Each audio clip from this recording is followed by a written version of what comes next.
Students, आज का हमारा टॉपिक है extraction and manufacturing of group 14 elements. Extraction क्या होता है? किसी चीज़ को ऑब्टेन करना। एंड मैन्युफैक्चरिंग क्या होता है? प्रोड्यूस करना किसी दूसरे एलिमेंट से, किसी दूसरी चीज़ से एक चीज़ का बनाना जो है उसे हम कहते हैं मैन्युफैक्चरिंग। और एक्सट्रैक्शन का मतलब हम ये भी ले सकते हैं, जैसे अर्थ से हम लोग बहुत सारे मेटल्स एक्सट्रैक्ट करते हैं। एक्सट्रैक्शन एंड मैन्युफैक्चरिंग एक ही तरह का आप इसका मीनिंग ले सकते हैं, ऑब्टेन करना, किसी चीज़ को बनाना। ग्रेफाइट कैसे मिलेगा हमें? पाउडर्ड कोक से। पाउडर्ड कोक क्या होता है? जब हम कोल का पता है आपको? कोयले को कहते हैं, ठीक है। कार्बोनाइज्ड जो कोल होता है उसको हाई टेम्परेचर पे हीट करते हैं तो उससे पाउडर्ड कोक बनता है। जो पाउडरी सब्सटेंस बनती है उसको क्या बोलते हैं? पाउडर्ड कोक, ठीक है। उस पाउडर कोक से हम क्या बनाते हैं? ग्रेफाइट। एक हो गया ये हमारे पास। दूसरा हो गया हमारे पास powdered Coke plus silica.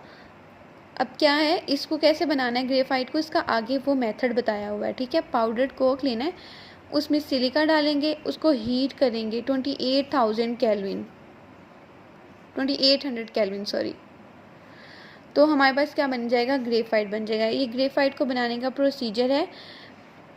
Powdered Coke और सिलिका को हम हीट करेंगे 2800 केल्विन टेम्परेचर पे, तो ग्रेफाइट हमारे पास बन जाएगा। उसके बाद हमने देखना है कि डायमंड फिल्म्स कैसे बनानी है, डायमंड फिल्म ग्रोथ कैसे करनी है। उसके हमारे पास दो प्रोसीजर हैं, एक है केमिकल वेपर डेपोजिशन मेथड और दूसरा हमारे पास है hydrothermal technique. Chemical vapour deposition method क्या होता है, हाइड्रोथर्मल टेक्निक क्या होती है, ये आपकी बुक पे नहीं दिया गया, इसको आप लोग यहाँ नोट कर लीजिएगा, सुन लीजिए अच्छे तरीके से। Substrate is expose to one or more volatile precursors which react and or decompose on the substrate surface to produce the desired thin film deposit। अब इससे क्या होता है कि सबस्ट्रेट जो है, सबस्ट्रेट हमारे पास हम यहाँ पे क्या ले सकते हैं? डायमंड ले सकते हैं। डायमंड को जब हम एक्सपोज करते हैं ना वोलेटाइल प्रिकर्सर से, वोलेटाइल प्रिकर्सर किसको कहते हैं? वोलेटाइल सब्सटेंसेस होती हैं वो सब्सटेंसेस जो नॉर्मल रूम टेम्परेचर के ऊपर वेपर्स में कन्वर्ट हो जाती हैं, गैसेस फॉर्म में कन्वर्ट हो जाती हैं, उसको हम लोग क्या बोलते हैं? Volatile precursor. सबस्ट्रेट लेंगे, सपोज डायमंड देंगे, उसके ऊपर वोलाटाइल कोई सब्सटेंसेस जो हैं उसको एक्सपोज कराएंगे। वोलाटाइल सब्सटेंसेस एक लेयर बना लेंगी सबस्ट्रेट के ऊपर, ठीक है, लेयरिंग कर लेंगी सबस्ट्रेट के ऊपर, तो हमारे पास जो है उसकी डायमंड की जो है वो फिल्म्स बन जाएंगी, थिन फिल्म्स, ठीक है। उसकी ग्रोथ हो जाएगी। और उसके बाद ये जो सब्सटेंसेस होती हैं, ये आपको पता है कि वोलेटाइल हम क्यों यूज़ करेंगे? वोलेटाइल इसलिए यूज़ करेंगे ताकि बाद में हमें इनको रिमूव करना पड़े तो हम लोग जो है ये उड़ जाएंगी या वेपराइज्ड हो जाएंगी, तो हमारे पास प्योर डायमंड रह जाएगा नीचे, ठीक है। उसकी कोटिंग अगर हम चाहें तो हम उसको रिमूव कर सकते हैं कभी भी, ठीक है। ये कोटिंग का एक मेथड होता है कि उसके ऊपर कोटिंग कैसे करनी है। वोलेटाइल प्रिकर्सर्स यूज़ होते हैं, वो कोटिंग हमें इसलिए चाहिए होती है ताकि स्मूथ फिल्म बने, ठीक है, स्मूथ फिल्म हो और कोटेड हो वो, ताकि इन्वायरमेंट के साथ उसका ज़्यादा रिएक्शन ना हो सके, इसलिए हम ये वोलेटाइल प्रिकर्सर्स यूज़ करते हैं जो कि कोटिंग लेयर बना लेते हैं डायमंड के ऊपर जाके। फिर जब इनका रिएक्शन होता है, इनका ये इंटरेक्ट करते हैं इन्वायरमेंट के साथ या इस तरह सराउंडिंग के साथ, तो रिएक्ट कर जाते हैं, वोलेटाइल होते हैं, इसलिए ये उड़ जाते हैं नीचे, प्योर डायमंड बच जाता है, ठीक है, बाय प्रोडक्ट्स रिमूव हो जाते हैं। एक ये मेथड है CVD, chemical vapour deposition method, diamond films बनाने के लिए, उनकी ग्रोथ करने के लिए। दूसरा मेथड है हाइड्रोथर्मल टेक्निक। अब हाइड्रोथर्मल टेक्निक क्या है? Hydrothermal synthesis includes the various technique of crystallizing substances from high temperature aqueous solution at high vapour pressure. अब इसमें हाइड्रोथर्मल टेक्निक में क्या करते हैं कि हम क्रिस्टलाइज करते हैं सब्सटेंसेस को, high temperature high pressure provide करेंगे, तो एक्वा सॉल्यूशन जो होता है ना लिक्विड, उससे हम लोग क्या करेंगे? क्रिस्टलाइजेशन करेंगे। आपने क्रिस्टलाइजेशन का प्रोसेस पढ़ा होगा FSC में कैसे होता है। कोई लिक्विड सब्सटेंस लेते हैं, हाई टेम्परेचर प्रोवाइड करते हैं, हाई प्रेशर प्रोवाइड करते हैं, उससे हम लोग क्या करते हैं? क्रिस्टलाइजेशन कर लेते हैं, ठीक है। ये इस सारे प्रोसेस को हम लोग बोलते हैं हाइड्रोथर्मल सिंथेसिस, हाइड्रोथर्मल टेक्निक। इससे भी हम लोग लेयरिंग जो है वो प्रोड्यूस कर सकते हैं, डायमंड फिल्म्स ग्रोथ हो सकती है इस प्रोसेस के ज़रिए। इसके बाद हमारे पास थर्ड वन आता है manufacturing of amorphous carbon, also called carbon black. अब जो है कार्बन ब्लैक कैसे बनाना है हमने, उसको अमार्फस कार्बन भी बोलते हैं। कार्बन ब्लैक बनाने का हमारे पास क्या तरीका है कि हम लिमिटेड सप्लाई ऑफ एयर में, मतलब एयर की क्वांटिटी कम लेनी है, ऐसे एरिया में जाना है जहाँ पे हमारे पास एयर की क्वांटिटी कम हो, एयर की सप्लाई कम हो, वहाँ पे ऑयल को बर्न करेंगे तो हमारे पास कार्बन ब्लैक बन जाएगा। बहुत ही ईजी मेथड है ये कार्बन ब्लैक बनाने का।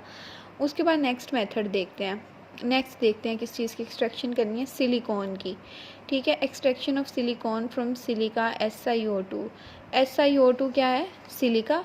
सिलिका से क्या बनाना है, सिलिकॉन बनाना है। ठीक है, सिलिका से सिलिकॉन बनाना है तो सिलिका को हीट करना है, किसकी प्रेजेंस में, कार्बन प्लस C2 इन इलेक्ट्रिक फर्नेस।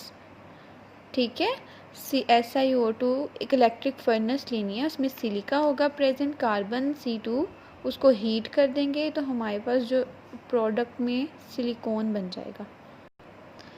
उसके बाद हम लोग देखते हैं इम्प्योर जर्मेनियम एक्सट्रैक्शन। ठीक है, जर्मेनियम इम्प्योर फॉर्म में हम कैसे एक्सट्रैक्ट कर सकते हैं। फाइनली डिवाइडेड मेटल जो है वो एस्केपिंग ऑफ गैसेस को फ्लू बोलते हैं, फ्लू गैस की मैं आपको बाद में बताती हूँ। सबसे पहले जो इम्प्योर जर्मेनियम एक्सट्रैक्शन करने का तरीका है वो फ्लू डस्ट से हम लोग बना सकते हैं। Flu dust collected during the extraction of zinc from its ores. ठीक है, ओर्स क्या होता है, ओर्स बहुत सारे मेटल्स का कम्बिनेशन जो होता है ना, बहुत सारी धातें जो है ना वो मिल के एक मिक्सचर धात बनाती हैं। ठीक है, एक मिक्सचर ऑफ मेटल होता है, उसको बोलते हैं ओर्स। ठीक है, तो हम लोग ओर्स से जो फ्लू डस्ट कलेक्ट होती है ना, वहाँ से हम लोग जिंक एक्सट्रैक्ट कर सकते हैं। कहाँ से कर सकते हैं, ओर्स से फ्लू डस्ट बनती है, उस फ्लू डस्ट से हम जिंक बना सकते हैं। अब फ्लू डस्ट क्या है, फ्लू डस्ट ये देखिए मैंने ऊपर लिखा हुआ है, finally divided metal escaping of flue gases. ठीक है, फाइनली डिवाइडेड मेटल होता है जिसमें से क्या होती हैं, एस्केप हो रही होती हैं फ्लू गैसेस। फ्लू डस्ट इसके नेम से इंडिकेट हो रहा है, डस्ट क्या है, मेटल डस्ट है। फाइनली डिवाइडेड जो मेटल होती है ना उसको हम लोग बोलते हैं मेटल डस्ट। उसमें से क्या एस्केप हो रहा होता है, फ्लू गैसेस। अब फ्लू गैसेस क्या होती हैं, फ्लू गैसेस वो गैसेस होती हैं जो कि किसी चैनल या पाइप के थ्रू एग्जॉस्ट हो जाती हैं, बाहर निकल आती हैं, और ये मोस्टली कंबशन प्रोसेस में ऐसा होता है। ठीक है, तो इन फ्लू डस्ट से हम लोग क्या बना सकते हैं, इम्प्योर जर्मेनियम एक्सट्रैक्शन हो सकती है, ये बन सकता है। दूसरा तरीका क्या है कि हम जर्मेनियम ऑक्साइड को रिड्यूस कर दें, किसकी प्रेजेंस में कर दें, हाइड्रोजन या कार्बन की प्रेजेंस में इसको रिड्यूस कर दें, तो हमारे पास क्या बन जाएगा, इम्प्योर जर्मेनियम जो है वो एक्सट्रैक्ट हो जाएगा। उसके बाद देखें ग्रेफाइट क्लॉथ। ग्रेफाइट क्लॉथ क्या होता है, ग्रेफाइट क्लॉथ एक बड़ी एडवांसमेंट है इंडस्ट्री में, और इसको बनाना कैसे है जी, फ्लेक्सिबल ग्रेफाइट। फ्लेक्सिबल ग्रेफाइट जो है ग्रेफाइट क्लॉथ जो है एक तरह से फ्लेक्सिबल ग्रेफाइट को ही बोलते हैं। ठीक है, फ्लेक्सिबल जो ग्रेफाइट होती है ना उसको हम लोग कह देते हैं, वो उसमें यूज़ होती है ग्रेफाइट क्लॉथिंग में। उसके बाद नेक्स्ट है मैन्युफैक्चरिंग ऑफ कार्बन ब्लैक। अब मैंने कार्बन ब्लैक कैसे बनता है, partial combustion of hydrocarbons. Hydrocarbons कौन से लेने हैं जी, नेचुरल गैस लेनी है, पेट्रोलियम लेना है, अंडर कंट्रोल्ड कंडीशंस। ठीक है, कंट्रोल्ड जो कंडीशंस है ना उनमें हमें नेचुरल गैस और पेट्रोलियम हाइड्रोकार्बन्स जो हैं उसकी पार्शियल कंबशन करानी है। हाइड्रोकार्बन्स की पार्शियल कंबशन कराएंगे कंट्रोल्ड कंडीशंस में, तो क्या बनेगा, उससे कार्बन ब्लैक बनेगा। और हाइड्रोकार्बन्स कौन से हो सकते हैं, इनमें नेचुरल गैस हो सकती है, पेट्रोलियम हो सकता है। Preparation of charcoal. चारकोल कैसे बनाना है, ठीक है, इसकी प्रिपरेशन करनी है हीटिंग वुड से बनता है। ठीक है, इसको एक तरह से प्लांट चारकोल बोलते हैं, मतलब ये वुड से बनता है, वुड को हीट करते हैं तो चारकोल बनता है। दूसरी टाइप होती है एनिमल चारकोल की। एनिमल चारकोल कैसे बनता है, produce by Charing treated bones. अब चेरिंग क्या होता है, partial burning. Animal charcoal is produce by Charing treated bones, मतलब जो पार्शियली बर्नड की हुई होती हैं ना, जलाई हुई हड्डियाँ होती हैं, उससे हम लोग क्या बनाते हैं, एनिमल चारकोल बनाते हैं। उसके बाद नेक्स्ट है हमारे पास carbon fibres. Great tensile strength के होते हैं कार्बन फाइबर्स, उसको हम लोग कैसे प्रोड्यूस करना है, हीटिंग से करना है। Oriented organic polymer fibres at greater than equal to 1750 kelvin temperature. जो ऑर्गेनिक पॉलीमर्स होते हैं, ऑर्गेनिक पॉलीमर्स की बहुत सारी आप लोगों ने टाइप्स पढ़ी होंगी। पॉलीस्टाइरीन पॉलीमर्स होता है, पॉलीस्टर पॉलीमर्स होते हैं। आप लोगों की एफएससी की बुक में एक चैप्टर था पॉलीमर्स का स्पेशल। तो जो ऑर्गेनिक पॉलीमर्स होते हैं, स्पेशली ऑर्गेनिक पॉलीमर्स लेने हैं यहाँ पे, ठीक है। ये बात आप लोग नोट करनी है कि ऑर्गेनिक पॉलीमर्स जो हैं उनके फाइबर्स को आप लोगों ने हीट करना है। कितने टेम्परेचर पे? 1750 केल्विन टेम्परेचर पे हीट करना है। तो उससे हमारे पास कार्बन फाइबर्स प्रोड्यूस होंगे, जिसका बहुत सारे आगे एडवांसमेंट्स हैं, इंडस्ट्रियल यूजेस हैं, ठीक है। उसके बाद है quartz glass preparation. Quartz glass कैसे बनाना है? Cooling fused silica. फ्यूज्ड जो सिलिका, फ्यूज्ड का क्या मतलब होता है? फ्यूज्ड फॉर्म, थोड़ी सी मोल्टन फॉर्म जो होती है ना किसी चीज़ की, उसको बोलते हैं फ्यूज्ड फॉर्म, मेल्ट हुई हुई थोड़ी सी। तो जो फ्यूज्ड सिलिका होगा उसको हम लोग कूल करेंगे तो उससे हमारे पास क्वार्ट्ज ग्लास बन जाएंगे। उसके बाद है सिलिका जेल। सिलिका जेल किसको बोलते हैं? Amorphous form of silica. Silica की जो अमॉर्फस फॉर्म, अमॉर्फस बोलते हैं जिसमें कोई रेगुलर अरेंजमेंट ना हो। अमॉर्फस स्ट्रक्चर वो होता है जिसके अंदर पार्टिकल्स की, मॉलिक्यूल्स की कोई रेगुलर अरेंजमेंट ना हो, यूनिफॉर्मली अरेंज ना हो, रैंडम अरेंजमेंट पाई जाए जिनमें मॉलिक्यूल्स की, उनको बोलते हैं अमॉर्फस फॉर्म ऑफ सिलिका। वो कैसे बनाना है? Silica gel. ज़ाहिर सी बात है, जेल नेम से इंडिकेशन हो रही है कि एक रैंडम सी अरेंजमेंट वाली जो है हमें सिलिका चाहिए सिलिका जेल बनाने के लिए। Produce by treating aqueous sodium silicate with acid, ठीक है। एक्वस जो है वो सोडियम सिलिकेट है, उसको एसिड के साथ हम लोग ट्रीट करेंगे तो हमारे पास क्या बन जाएगा? Silica gel. Aqueous sodium silicate plus acid is equal to silica gel, ठीक है। ये सिलिका जेल भी होगी। इसके बाद है पीईटी। पीईटी क्या है? Polyethylene terephthalate. इसको हमने कैसे बनाना है? इसको बना सकते हैं जर्मेनियम से। जर्मेनियम बेस जो है वो पॉलीमराइजेशन होगी। Germanium based polymerisation catalyst use होते हैं इसकी प्रोडक्शन में। जर्मेनियम से बनता है पॉलीमराइजेशन कैटालिस्ट, ठीक है। वो आगे यूज़ होते हैं फर्दर पीईटी की प्रोडक्शन में। पीईटी क्या है? पॉली इथाइलिन टेरेफ्थालेट, ठीक है। इसकी प्रोडक्शन में ये यूज़ होते हैं। उसके बाद नेक्स्ट हमारे पास क्या है? नेक्स्ट है पिलकिंगटन प्रोसेस। पिलकिंगटन प्रोसेस क्या होता है? ये एक मेथड है। क्या बनाने के लिए यूज़ होता है? हाई क्वालिटी विंडो ग्लास बनाने के लिए। विंडोज़ में जो ग्लास यूज़ होता है ना, उसको बनाने के लिए जो प्रोसेस यूज़ होता है ना, वो पिलकिंगटन प्रोसेस है। Floating of molten glass on molten tin to produce flat surface. Floating of molten glass और मोल्टन टिन, ठीक है। इनकी फ्लोटिंग कराएंगे एक दूसरे के ऊपर, मोल्टन ग्लास और मोल्टन टिन की, तो हमारे पास एक फ्लैट सरफेस बन जाएगी। ये पिलकिंगटन प्रोसेस होता है जिससे हमारे पास विंडो ग्लास बन जाता है। आगे 15 नंबर पे है लेड क्रिस्टल ग्लास। लेड जो क्रिस्टल ग्लास है वो किससे बनता है? लेड ऑक्साइड से। ये तो थी मैन्युफैक्चर, ठीक है। मैन्युफैक्चरिंग थी कि डिफरेंट टाइप्स की जो हमारे पास ग्रुप 14 एलिमेंट्स हैं। ग्रुप 14 एलिमेंट्स कौन से होते हैं? आप लोगों को मैंने याद करवाए थे। Carbon, silicon, germanium, tin, lead. यहाँ पे हम लोग लिख लेते हैं carbon, silicon, germanium, tin, lead, ठीक है। ये कौन से हैं? कार्बन, ग्रुप 14 के एलिमेंट्स हैं ये, ग्रुप 14 एलिमेंट्स, ठीक है। पहले तो आप लोगों ने ये एलिमेंट्स याद करने हैं फिंगर टिप्स पे, ग्रुप 14 एलिमेंट्स हैं कौन से। फिर आपने देखना है कि कार्बन कैसे, डायमंड जो है वो कार्बन की एक फॉर्म है, ग्रेफाइट भी कार्बन की एक फॉर्म है, तो उसको एक्सट्रैक्शन कैसे हो सकती है डायमंड की, ग्रेफाइट की। सिलिकॉन कैसे बन सकता है? Germanium, tin, lead.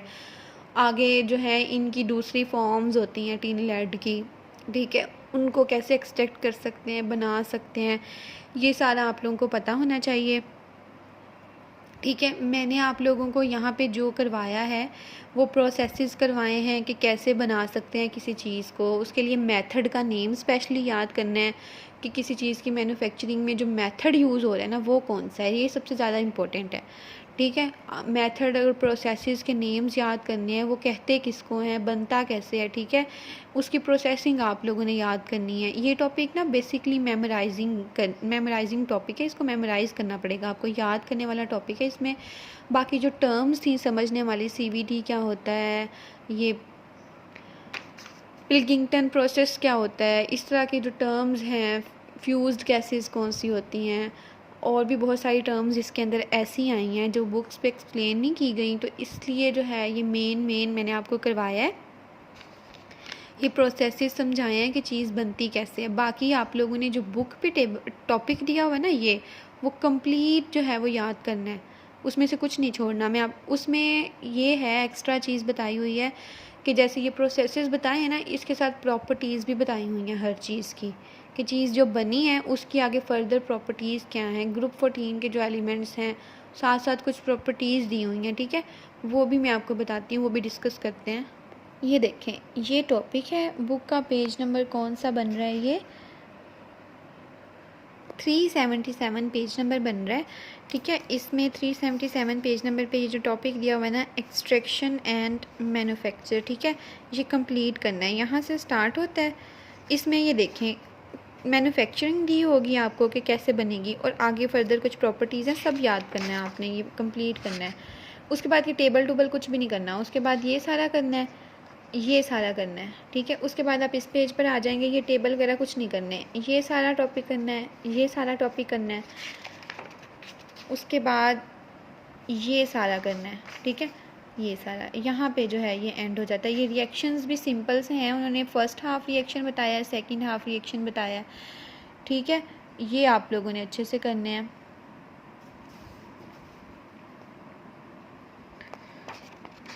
ये उन्होंने बताया है कि by far the greatest demand for lead is in lead acid batteries. This cell reaction is a combination of half reactions, ठीक है। लेड एसिड बैटरीज में जो रिएक्शन होता है, हमारी जो UPS की बैटरीज होती हैं, ठीक है, उनमें भी रिएक्शन हो रहा होता है, हम लोग उसमें एसिड भी डालते हैं ना, तो वही वो बता रहा है कि जो लेड एसिड बैटरीज होती हैं ना, उसमें रिएक्शन क्या प्रोड्यूस होता है। तो ये 2 हाफ रिएक्शन होते हैं, ये उसमें अकर हो रहे हैं, ये भी आपने याद करना है। लेड सल्फेट है, उसमें 2 इलेक्ट्रॉन्स ऐड हो रहे हैं, लेड बन रहा है और सल्फेट आयन बन रहा है, एक्वस, ठीक है। आगे लेड ऑक्साइड 4 हाइड्रोजन, ये सल्फेट आयन्स जो बने थे, और ये सल्फेट और 2 इलेक्ट्रॉन्स जो हैं ये ऐड करके लेड सल्फेट बना रहे हैं, वाटर बना रहे हैं। इनकी ये साथ में ना आपको वोल्टेज भी याद करने होंगे, कितने वोल्ट्स जो है ये हो रही है। उसके बाद इसमें ये देखें, मैंने आप लोगों को इस तरह प्रोसेसेस सारे बता दिए हैं, इनके साथ साथ छोटी छोटी ना इनकी प्रॉपर्टीज़ दी हुई हैं। जैसे यहाँ पे भी है, ये देखें, well defined morphology and compose of aggregates of particles with A graphic nomenclature, micro structure, ये सारी ना प्रॉपर्टीज़ हैं हर चीज़ की। तो इसको आप लोगों ने डीपली याद करना है, आपको प्रोसेसेस पता होने चाहिए सारे, कैसे हो रहे हैं, कैसे कोई चीज़ बन रही है, आगे उसकी प्रॉपर्टीज़ क्या हैं, किस टेम्परेचर पे बनानी है, कंडीशंस क्या हैं। तो आपने ये जो सारा टॉपिक है ना, ये थॉरली स्टडी करना है, ठीक है, इसमें से कुछ भी नहीं छोड़ना। पेज 377 है आपका ये, और चैप्टर नेम है द ग्रुप 14 एलिमेंट्स। अगर हो सके तो आप लोग ये भी देखिएगा, अकरेंस, एक्सट्रैक्शन एंड यूजेज जो है ना, इसका ये अकरेंस वाला टॉपिक है, इसमें जनरल इन्फॉर्मेशन दी हुई है, ये इसके शुरू में भी, कि ग्रुप 14 एलिमेंट्स कौन से होते हैं। ये मैंने अभी आपको बताया, carbon, silicon, germanium, tin, lead, तो उसका थोड़ा इंट्रो सा हो जाएगा आपको ना, ये भी आप लोग एक दफ़ा रीड करके इतना सा देख लीजिएगा, रीड करके। ये ग्रुप 14 एलिमेंट्स चैप्टर है, उसका आप इंट्रोडक्शन रीड कर लीजिएगा। और ये जो मैंने आपको चैप्टर वो सिर्फ रीडिंग करनी है इंट्रोडक्शन की। एक्सट्रैक्शन एंड मैन्युफैक्चर, ये जो टॉपिक है ना, ये आप लोगों ने सारा करना है। कहाँ तक करना है? यहाँ तक करना है। इसके दरमियान में ये जो टेबल्स आ रहे हैं ना, ये बड़े बड़े, ये नहीं करने हैं आप लोगों ने, ठीक है। चलें, इसको अच्छे से प्रिपेयर कीजिएगा, फिर हम इसकी डिस्कशन सेशन में अच्छे से इसके क्वेश्चंस जो आपके माइंड में आ रहे होंगे वो डिस्कस करेंगे, और इसे अच्छे से प्रिपेयर करें। फिर आपका क्विज़ होगा इसमें से।